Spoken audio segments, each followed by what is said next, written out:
Assalamualaikum warahmatullahi wabarakatuh. Bagaimana kabarnya hari ini? Insya Allah sehat semua ya. Tetap jaga kesehatan, tetap semangat belajar walaupun belum bisa ke sekolah. Sebelumnya kita mulai, kita berdoa dulu. Bismillahirrahmanirrahim. Allahumma yassir wa la tu'assir. Hasbunallahu wa ni'mal wakil, ni'mal maula wa ni'mal nasir.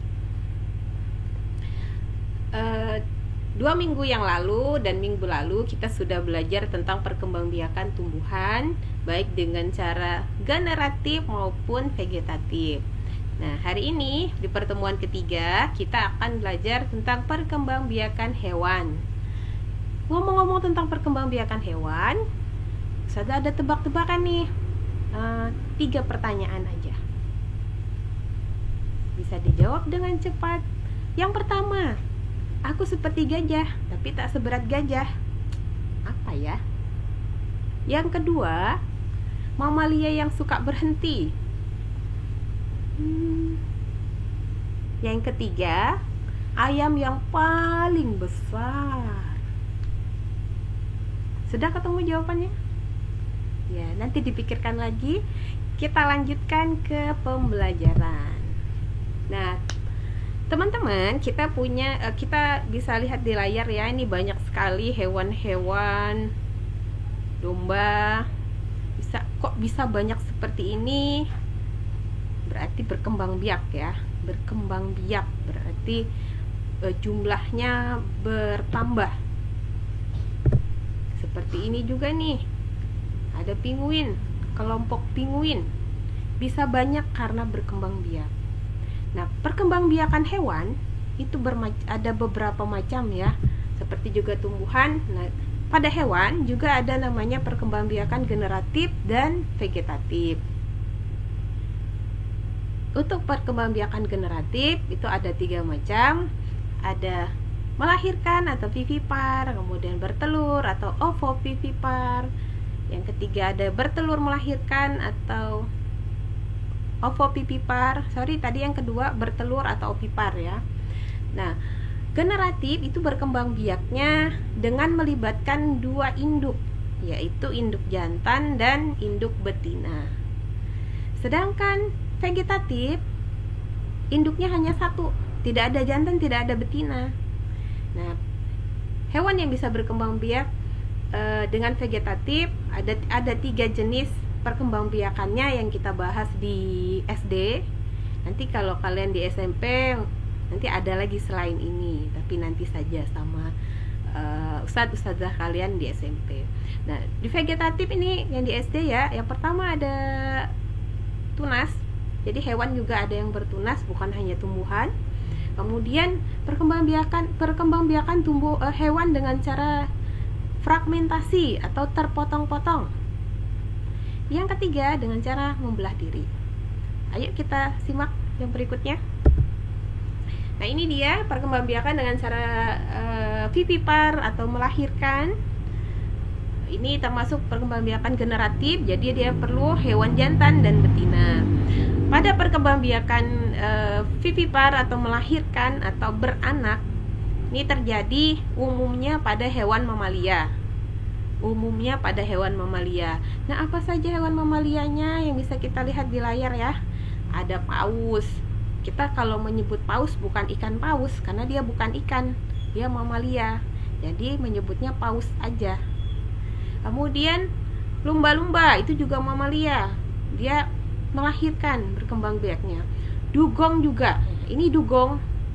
Kalau banyak cerita atau dongeng-dongeng menyebutnya putri duyung, tapi aslinya nggak cantik ya, nggak seperti di cerita-cerita dongeng.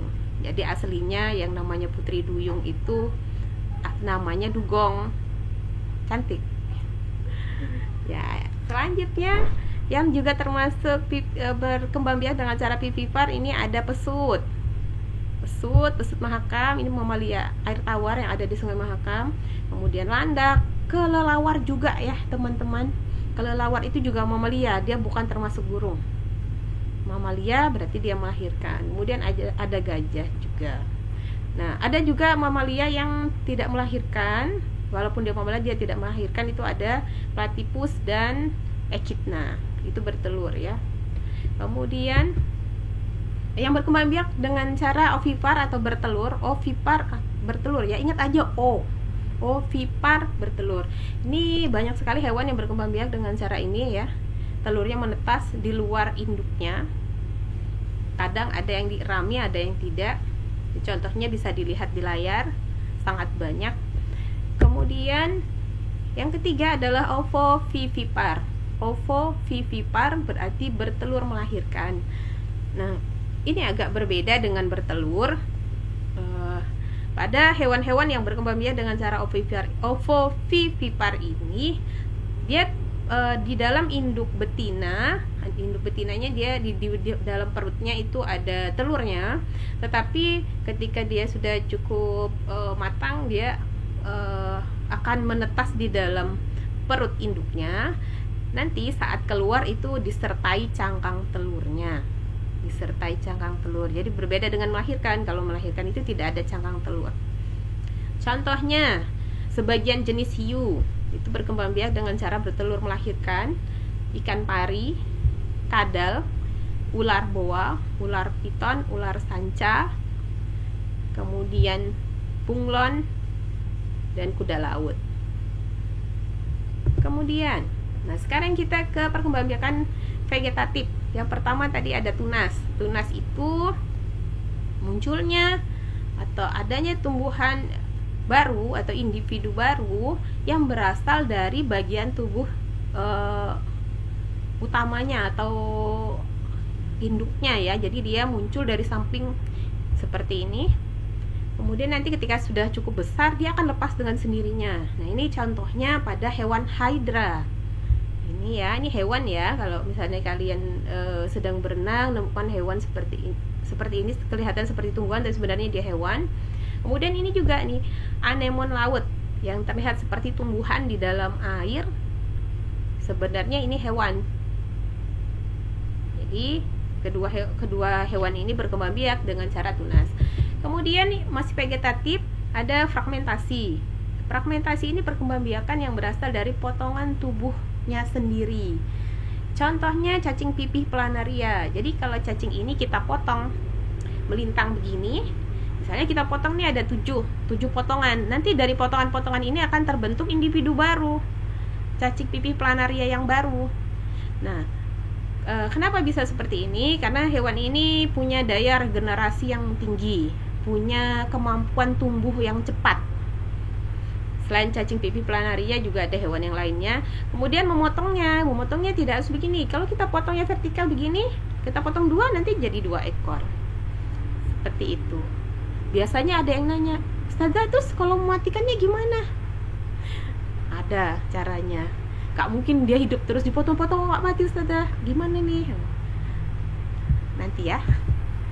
Nah, ini ada video tentang cacing pipih planaria. Silahkan simak. プラナリアの体を半分に切ってしまって頭の部分はそれで尻尾の部分もそれいけるのです。でもすごいのはここからなんです。ここからです。体を5つに切る。5つの小さな体たちはそれぞれがそれで生き続けていけるのです。なんていうか。でも本当にすごい技なんです。尻尾を切られた頭だけの尻尾が生えるのです。そして時間とともにその長さを伸ばし糸の大きさを戻ってしまう。Oke, tadi ya videonya. Nah, saya lanjutkan perkembangbiakan berikutnya ada membelah diri. Membelah diri ini terjadi pada hewan-hewan yang bersel satu, hewan yang sangat kecil ya. Kita bisa melihatnya dengan menggunakan mikroskop. Contohnya hewan yang sering dijadikan contoh ya, yang sering dikenalkan kepada kalian itu amuba. Nah, kita lihat amuba itu bentuknya tidak beraturan. Ini jadi dia satu hewan bersel satu, nanti dia berkembang biak dengan cara membelah diri. Jadi bagian tubuhnya ini langsung membelah seperti ini. Nah, jadilah individu baru. Nah, dari yang 2 ini nanti membelah lagi. Jadi dari 1 jadi 2 jadi 4 dan seterusnya, tergantung kondisi lingkungannya. Jika kondisinya bagus, Ustazah lanjutkan untuk perkembangbiakan hewan. Jadi ada dua macam, ada generatif dan vegetatif. Generatif dengan cara vivipar, ovipar, dan ovovivipar, sedangkan vegetatif dengan cara tunas, fragmentasi, dan membelah diri. Selanjutnya, manfaat perkembangbiakan hewan. Ini salah satu saja Ustazah sampaikan. Ada namanya bakteri Lactobacillus casei, si bakteri baik dalam usus. Nah, jadi ada bakteri-bakteri yang bermanfaat bagi kita, bagi manusia. Di antaranya bakteri ini. Bakteri ini jika ada di usus kita, dia akan bermanfaat ya, salah satunya membantu melawan bakteri yang bersifat patogen atau merugikan bagi kita. Nah, bakteri ini bisa kita perbanyak, bisa banyak ada di dalam tubuh kita dengan kita meminum atau mengkonsumsi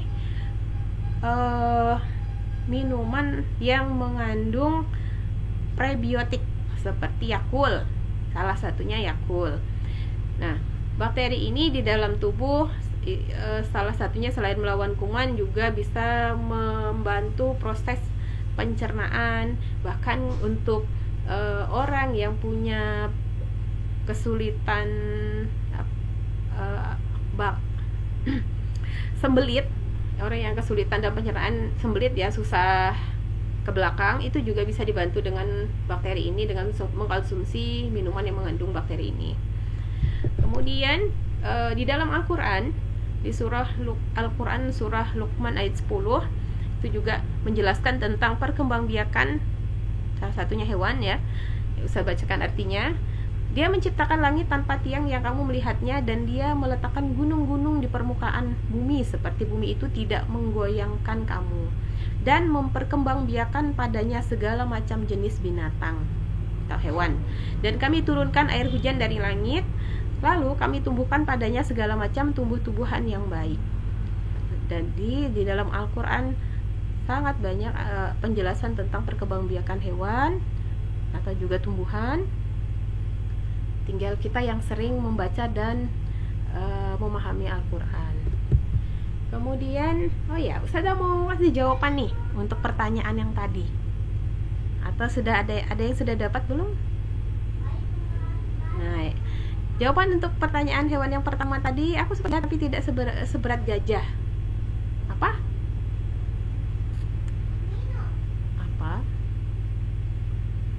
Enggak dengar Ustazah. Jawabannya adalah bayangannya gajah. Yang kedua, mamalia yang suka berhenti. Tadi ada di pembahasan tentang vivipar, salah satu hewannya.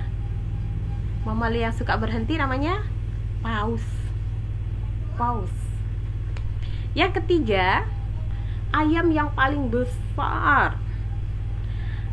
Jawabannya adalah ayam semesta.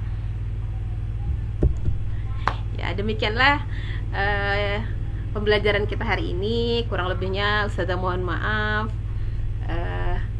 Dirgahayu Indonesia ya, selamat ulang tahun Indonesia.